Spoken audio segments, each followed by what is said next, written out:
আগেই বলে রাখি, আমার ভিডিও শুধুমাত্র এডুকেশান বা শিক্ষার পারপাসের জন্য, কোনো ধর্ম, জাতি, শ্রেণী বা বর্ণের ভাবাবেগকে আঘাত করার জন্য নয়।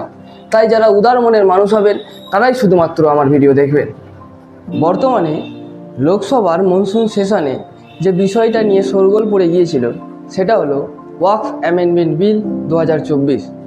গত 8ই আগস্ট বৃহস্পতিবার ইউনিয়ন মিনিস্টার কিরেন রিজিজু ওয়াকফ অ্যামেন্ডমেন্ট বিল 2024 লোকসভায় পেশ করে। যে বিলে প্রায় 40টি অ্যামেন্ডমেন্টের কথা বলা হয়েছে। বর্তমানে এই ওয়াকফ অ্যামেন্ডমেন্ট বিল বা বিল বলার থেকে ড্রাফট বলা ভালো, যেটা জেপিসি বা জয়েন্ট পার্লামেন্টারি কমিটির কাছে পাঠানো হয়েছে স্ক্রুটিনির জন্য। যাদের জানা নেই তাদের জন্য বলি, এই ওয়াকফ শব্দটা এসেছে আরবি শব্দ ওয়াকুফু শব্দ থেকে, যার কথার অর্থ হলো টু স্টে বা থাকা বা ল্যান্ড সংক্রান্ত কোনো বিষয়। বর্তমানে ওয়াকফ বোর্ডের কাছে প্রায় 8.5 লাখ হেক্টরের কাছাকাছি জমি আছে, যেটা ভারতের third largest sector. Indian army, রেলওয়ের পর সবথেকে বেশি পরিমাণে ল্যান্ড আছে এই ওয়াকফ বোর্ডের কাছে। এই ওয়াকফ বোর্ডের বার্ষিক আয় প্রায় 200 কোটি এর কাছাকাছি।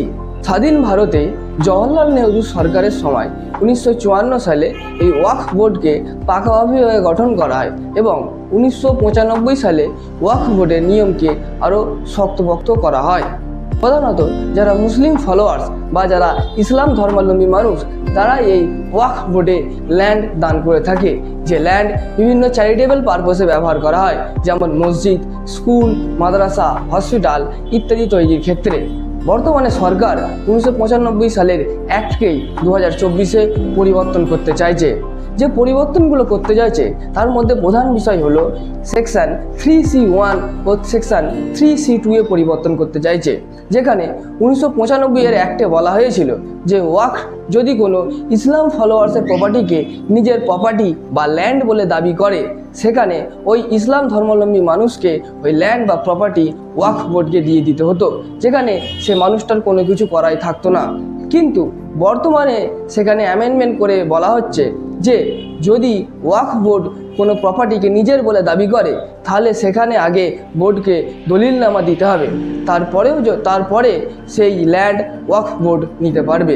তারপরেও যদি সেই বিবাদ না মেটে, অর্থাৎ ওই ল্যান্ড সংক্রান্ত বিবাদ যদি না মেটে, তাহলে সেখানে কালেক্টরের ইন্টারফেয়ার থাকবে। এছাড়া ওয়াকফ বোর্ডে আগে কোনো নন মুসলিম মেম্বারের পার্টিসিপেশন ছিল না, তাই এবারের অ্যামেন্ডমেন্টে একজন নন মুসলিম সিও ও 2জন নন মুসলিম মেম্বার রাখার কথা বলা হয়েছে। এছাড়াও ওয়াকফ বোর্ডে আগে কোনো মুসলিম ওম্যান অর্থাৎ মুসলিম মহিলার কোনো পার্টিসিপেশন ছিল না, তাই এবারে ওয়াকফ বোর্ডের যে অ্যামেন্ডমেন্ট বিল আনা হচ্ছে সরকারের তরফ থেকে, সেখানেও 2জন মুসলিম ওম্যান বা মুসলিম মহিলার পার্টিসিপেশনের কথা বলা হয়েছে। দেখা যাক এই বিল পরবর্তীকালে লোকসভা ও রাজ্যসভা অর্থাৎ উভয় সদন থেকেই পাস হয় কিনা এবং বিলে অ্যাপ্লিকেবল কতটা হয়।